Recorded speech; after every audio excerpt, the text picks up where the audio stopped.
એક આમ જો આ તારા રૂમની હાલત તો જો કેવી છે. આ લેપટોપ એમનું ખુલ્લું પડ્યું, આ ડ્રોવરમાંથી મોજા ઓલરે, આ ગિટાર નીચે પડ્યું. આવું હારું ના લાગે દીકરા, કોક આવે તો કેવું લાગે. આખો દી તારું એસી ચાલુ ને ચાલુ, સાવકારના દીકરા. રૂમની બહાર તો નીકળવું નથી, એસી વગર તો રહેવું ગમતું નથી. હારાઓને મારા બેટાઓને બાપ કમાયા રાખે ને દીકરા વાપરા રાખે વાહે વાહે. અરરર, આ ડોહીને જો એસી વગર હાલતું જ નથી. એટલે છેદીનો ઉનાળો ચાલુ થયો ને તેથી એસીની સ્વિચ બંધ નથી કરતા.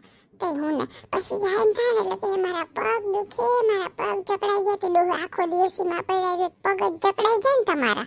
કામ ધંધો જ કઈ કરવો હોય ને ગગો કઈ મારા કે તારા ડોહી માને આરામ છે હાવ. અમે રસોડાની ગરમી ખાઈ ખાઈને મરી જાય. આખા ઘરને જલસા છે, બધા આખો દિવસમાં પડ્યા રહે. એનું ડોહું બિલ આવશે તો નહીં ખબર પડે.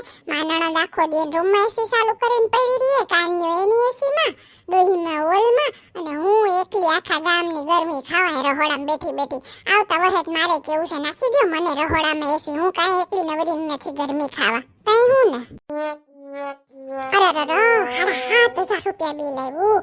આખી સોસાયટીમાંથી કોઈને આટલું બિલ નહીં આવ્યું, અમારે જ આટલું બિલ આવ્યું છે. તઈ હું આખું ઘર એસીમાં પડ્યું રહેતું હતું. દિવસ રાત એસીની સ્વિચો કોઈને બંધ જ નથી કરવી ને. સાવકારના દીકરા હવે 7,000 રૂપિયા બિલ ભરશે એનો બાપો. તઈ હું એને લઈ જી ઓલી ચકુડીને ફોન કરવા દેજે, એને કેટલું બિલ આવ્યું છે. એને બધાને ઓછું જઈશે માર કરતા. તોય પૂછવા દે, ખબર તો પડે. આપને એકલાને જાજુ ન થયું ને ક્યાંક. હેલો, હા ચકુ, લાઈટ બિલ આવી ગયું તમારે? હા અમારે સવારે આવ્યું હો. હા તમારે કેટલું બિલ આવ્યું? ઓય હા 1,000. હારું હારું. હા એસી ચાલુ નહીં રાખતા હોય ને? હા રાખો. અમારે તો જાજુ છે હો. હા હારું હાલ, તાર ભાઈ બોલાવે છે, અમારે માર્કેટમાં જવું છે. તી હાલ શાક લઈ આવું પછી કરું હો. હા જોજી, મને ખબર જ હતી એને 1,000 જ બિલ આવ્યું, એટલે જ મેં એને ફોન કર્યો. મને ખબર છે એ લોભીન પેટની છે, એને જ ઓછું બિલ આવે.